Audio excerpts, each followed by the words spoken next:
Shri Ganesh hi tech ऊस रोपवाटिका Abdullah, proprietor Savita पोपट परेट ह्या प्रोप्रायटर आहेत.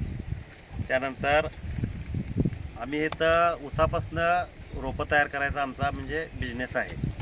हा व्यवसाय आम्ही 4 महिने झाला चालू केलेला आहोत. आणि प्रेरणा मिळाली म्हणजे कसं, माझी गेली 8-9 वर्ष हार्वेस्टर मशीन आहे. ऊस तोडाचं मशीन बघितलं असेल ना सगळं, तसलं 8 वर्ष मी आहे. मग प्रत्येक शेतकऱ्यांच्यात मागणी आली, चांगल्या प्रकारचं बियाणं मिळणं झालं. चांगल्या प्रकारचं बियाणं मिळण्यासाठी चांगली ऊस रोपवाटिका पाहिजे हक्काची, आणि असं पाहिजे म्हणताना शेतकरी म्हटले तुम्ही ऊस रोपवाटिका चालू करा, म्हणून आम्ही ह्यावेळी चालू केलेलं आहे. कामाचं वेळ सकाळी 9 ते संध्याकाळी 6 पर्यंत असते. कामाचा आणि लोडिंगाला लाईट केलं तर 1-2 तास ओव्हर टाईम आपण हे करून घेतो. त्या कामासाठी म्हणजे बेसिक म्हणजे पहिला जमीन, पाणी, कोकोपीट, ऊस कटिंगचं मशीन आणि सगळ्यात महत्त्वाचा ऊस, म्हणजे काय काय लागतंय साधनं. त्यामध्ये व्यवसाय चालवण्यासाठी आता आमच्याकडे टोटल 40 कामगार आहेत. 25 लेडीज आहेत आणि 15 जेंट्स कामाला आहेत. त्यानंतर व्यवसायातील अडचणी म्हणजे अडचणीमध्ये निसर्गाचा लहरीपणा. आता गेल्या आठवड्यात अचानक पाऊस आला, अचानक ऊन आलं, त्यामुळे थोडंसं ते अडचण निर्माण होते रोपं तयार करत असताना. एक ते आव्हान आहे. आणि मेन म्हणजे मार्केटिंगचं एक थोडं आव्हान असतं यामध्ये. व्यवसाय करताना सरकारकडून जर आपली नर्सरी आता आम्ही करणार आहे, रजिस्टर केलं तर त्यांना सबसिडी पण मिळते. रजिस्टरसाठी सरकारकडून ती मदत मिळते. व्यवसायातील यश व समाधान म्हटलं तर काय होतंय, आपण शेतकऱ्यांना चांगली रोपं पुरवतो ह्याच्यापेक्षा मोठं समाधान कुठलं नाही. आणि आता रोजगार म्हटलं तर आमच्याकडे 40 लोक कामाला आहेत. त्या 40 लोकांचं फुल नाही फुल पाकळी याप्रमाणे त्यांच्या चरित्रात चालवासाठी आमचा हातभार लागतोय. ह्यात एक मोठं आणि समाधान आहे. त्यामुळे भविष्यातल्या योजना म्हटलं, भविष्यात आपण टिश्यू कल्चरची रोपं तयार करायची, परत नाही तर झाडांची रोपं तयार करायची, भाजीपालाची रोपं तयार करायची, हे सुद्धा आमचं भविष्याचं प्लॅनिंग आहे. व्यवसाय वाढवण्यासाठी म्हणजे आम्ही वेगवेगळं आणि आता यांत्रिकीकरण, हायटेक, आता आमचा चिरंजीव BSc ॲग्री शिक्षण चालू आहे. 1 वर्ष आहे त्याचं. 1 वर्षानंतर आम्ही ह्यामध्ये आणि जे नवीन जे हायटेक तंत्रज्ञान येत आहे ते सगळं परत AI म्हणा, हे म्हणा, ते सगळं घेऊन आपण त्या पद्धतीनं पुढं जाणार आहे. विद्यार्थ्यांनी आता उद्योजक बनण्यासाठी काय शिकायला पाहिजे. विद्यार्थ्यांना उद्योजक बनायचं असलं तर एक तर संयम, निरीक्षण क्षमता पाहिजे. तुमच्यातला एकटाही माणूस म्हणजे मुलगा मला प्रश्न विचारला, प्रश्न तयार व्हायला पाहिजेत तुमच्यात. प्रश्न तयार झालं तर तुम्हाला ते लक्ष यायचं का, मग तुम्ही शिकणार.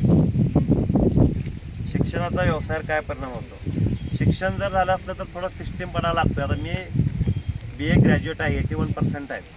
काही रोपवाटिका पण आहेत, ते 10वीवाले पण करू शकतात. ह्या रोपवाटिका शिक्षण नसलेलाही करू शकतोय. तर शिक्षणाचा 100% फायदा होतो. तुमच्यासारखे यशस्वी व्हायचे असेल तर काय करावे लागेल, जास्तीत जास्त प्रश्न तयार व्हायला पाहिजे म्हणा, तर माझ्यासारखं होता येईल. तुम्हाला काय आता असलं तर विचारा. तुमच्या काय शंका आहेत काय विचारा. सगळ्या तुम्हाला काय शंका आहे विचारा रे, विचारा बिनधास्तपणे, काय अडचण नाही. उभा राहून विचारा.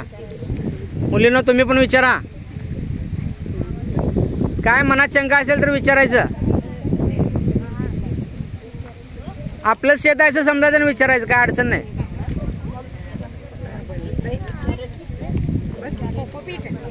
कोकोपीट नारळाच्या नारळाचं काते असतात की नाही, ते कात्याने तर मिक्सर सारखं मोठं मशीन असतंय, त्याला लावतात. त्याला ते बारीक करून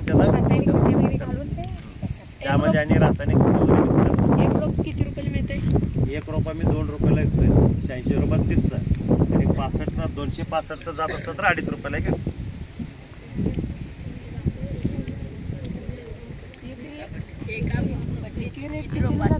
एका बट्टीला 15,000 रोपं बसतात. एका ट्रे मध्ये 70 रोपं बसतात.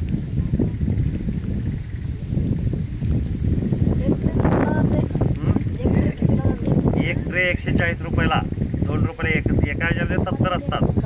70 गुणिले 2 किती. विचारा कांड्याचं काय विचारा. काय असं कांडी पण जाते, गुराळ्याला जातात, जनावरांना जातात. कांडी पण जाते. 50 रुपयाला एक जात. 30 किलोचं पोत असते. आणि हे बेड करताना काय करायला लागते. बेड करला पहिला ट्रॅक्टरनं रोटर मारायचं. रोटर मारल्यानंतर ते सऱ्या सोडायचं. सऱ्या सोडून मग आणि कोऱ्यानं सगळं संप व्यवस्थित करून घ्यायचं. मुली काय सांगतात? मुली प्रश्न विचारा की. मुली हुशार आहेत. काय म्हटलं? रोप तयार होण्यासाठी जास्तीत जास्त कशाची आवश्यकता असते? रोप तयार होण्यासाठी मेन म्हणजे ऊस, पाणी. काय शंका आहे का तुम्हाला? विचारा. ते भट्टी काढायला किती दिवस लागतात? भट्टी 8 दिवस 9 दिवस. ऊन असलं तर 7-8 दिवसाला काढते रोपं तयार होतात. पाऊस चालू असला तर 10-12 दिवस लागतात. त्याला किती वेळा पाणी मारतो? रोज 3 वेळा.